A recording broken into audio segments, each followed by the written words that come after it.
Hello friends, welcome to Shyama's recipe box. എല്ലാവർക്കും സുഖമാണല്ലോ. ഇന്ന് ഞാൻ യൂട്യൂബിലും ഇൻസ്റ്റഗ്രാമിലൊക്കെ ട്രെൻഡിങ് ആയിട്ട് ഓടിക്കൊണ്ടിരിക്കുന്ന വിജയ് സേതുപതിയുടെ ചിക്കൻ ഫ്രൈ റെസിപ്പിയുമായിട്ടാണ് വന്നിട്ടുള്ളത്.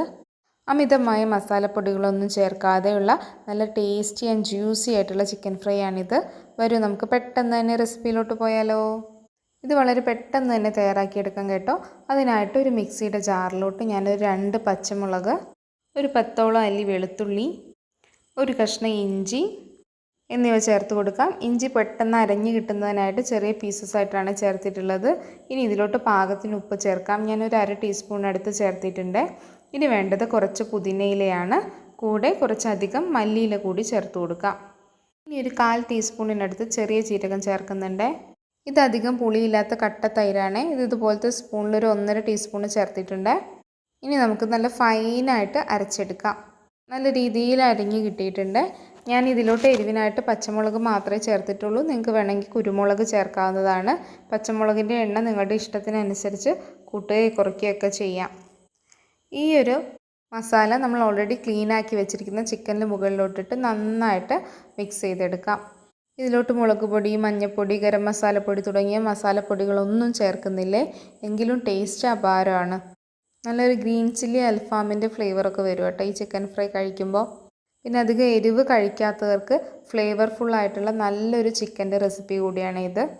ഡയറ്റൊക്കെ ചെയ്യുന്നവർക്ക് പറ്റിയൊരു റെസിപ്പിയാണിത്. അവരധികം മസാലപ്പൊടികളൊന്നും കഴിക്കില്ലല്ലോ. നമ്മൾ മല്ലിയില, പുതിനയില, ചെറിയ ജീരകം ഇവയൊക്കെ ചേർത്തുകൊണ്ട് തന്നെ നല്ലൊരു ഫ്ലേവർഫുള്ളായിട്ടുള്ള ചിക്കൻ നമുക്ക് കിട്ടും. കൂടാതെ ഇത് വളരെ കുറച്ച് ഓയിൽ മാത്രം എടുത്താണ് ഞാൻ ഫ്രൈ ചെയ്തെടുത്തിട്ടുള്ളത്. നിങ്ങൾക്ക് ഡീപ് ഫ്രൈ വേണമെങ്കിലും ചെയ്യാം. മസാല പുരട്ടിയെടുത്ത ശേഷം മിനിമം ഒരു 15 മിനിറ്റെങ്കിലും ഒന്ന് റെസ്റ്റ് ചെയ്യാൻ വെക്കണേ. ഇപ്പോൾ ഏകദേശം ഒരു 15 മിനിറ്റ് കഴിഞ്ഞിട്ടുണ്ട്. നമ്മൾ ഫ്രൈ ചെയ്യുന്നതിന് തൊട്ട് മുന്നേ ഇതിലോട്ട് സ്വല്പം കോൺഫ്ലോർ ചേർത്തൊന്ന് മിക്സ് ചെയ്തെടുക്കണം.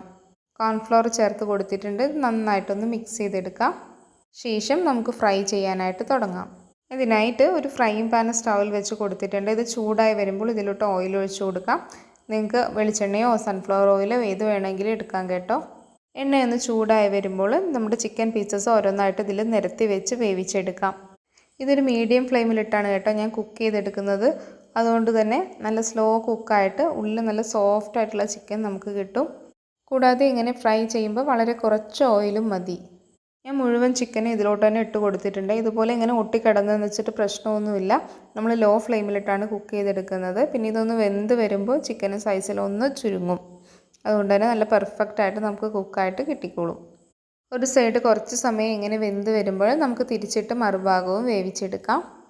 ഇങ്ങനെ തിരിച്ചു മറിച്ചു വിട്ട് എല്ലാ ഭാഗവും ഒരുപോലെ കുക്കായി വരുന്ന രീതിയിൽ വേവിച്ചെടുക്കാവുന്നതാണ്. ഇപ്പോൾ ഇത് പാകത്തിന് വെന്ത് കിട്ടിയിട്ടുണ്ട്. നമുക്കിനി ഫ്ലെയിം ഓഫ് ചെയ്തിടാം. ശേഷം നമുക്ക് സെർവിങ് ബൗളിലോട്ട് മാറ്റാം. അങ്ങനെ നമ്മുടെ super tasty Vijay Sethupathi special chicken fry റെഡിയായി കിട്ടിയിട്ടുണ്ട്. അപ്പോൾ എല്ലാവരും വീട്ടിൽ ഇതുപോലെ തയ്യാറാക്കി നോക്കി ഫീഡ്ബാക്ക് കമൻറ്റായിട്ട് അറിയിക്കണേ. വളരെ എളുപ്പത്തിൽ അധികം മസാലപ്പൊടികളൊന്നുമില്ലാതെ തയ്യാറാക്കാൻ പറ്റുന്ന റെസിപ്പിയാണല്ലോ ഇത്. നമുക്ക് ചിലപ്പോൾ അൽഫാമൊക്കെ കഴിക്കാൻ കൊതിയാവില്ലേ, ആ ഒരു സമയത്ത് ഇങ്ങനെ ചിക്കൻ ഫ്രൈ തയ്യാറാക്കി കഴിക്കാവുന്നതാണ്. ഏകദേശം അതേ ഫ്ലേവർ തന്നെ കിട്ടിക്കോളും. ഇനി നിങ്ങൾക്ക് സ്മോക്കി എഫക്റ്റ് കൊടുക്കണമെന്നുണ്ടെങ്കിൽ ജസ്റ്റ് ഒരു ചാർക്കോൾ കത്തിച്ച് ഒന്ന് സ്മോക്ക് ചെയ്തെടുത്താൽ മതി. അപ്പോൾ ഒരു 90% അതേ ഫ്ലേവർ തന്നെ ആയിരിക്കും. ഈ ചിക്കൻ എത്രമാത്രം കുക്കായി കിട്ടിയിട്ടുണ്ട്, കൂടാതെ എത്ര ജ്യൂസി ആൻഡ് സോഫ്റ്റ് ആണെന്ന് ഇപ്പോൾ ഞാൻ കാണിച്ചു തരാൻ. കണ്ടില്ലേ, ഇത് എന്തുമാത്രം ജ്യൂസി ആണെന്ന് നോക്കൂ. കൂടാതെ നല്ല രീതിയിൽ സോഫ്റ്റായിട്ട് നല്ല രീതിയിൽ കുക്കായും കിട്ടിയിട്ടുണ്ട്. ഇത് കണ്ടില്ലേ, ഇതിൻ്റെ എല്ലുന്നൊക്കെ നല്ല രീതിയിൽ വിട്ട് കിട്ടുന്നുണ്ട്. റെസിപ്പി ഇഷ്ടപ്പെട്ടാൽ ലൈക്ക് ചെയ്യാനും ഫ്രണ്ട്സിനും റിലേറ്റീവ്സിനൊക്കെ ഷെയർ ചെയ്ത് കൊടുക്കാനും മറക്കല്ലേ. ചാനൽ ഇതുവരെ സബ്സ്ക്രൈബ് ചെയ്യാത്തവരുണ്ടെങ്കിൽ സബ്സ്ക്രൈബ് കൂടി ചെയ്ത് സപ്പോർട്ട് ചെയ്യൂ. വീണ്ടും പുതിയൊരു അടിപൊളി റെസിപ്പിയുമായിട്ട് കാണാം. താങ്ക്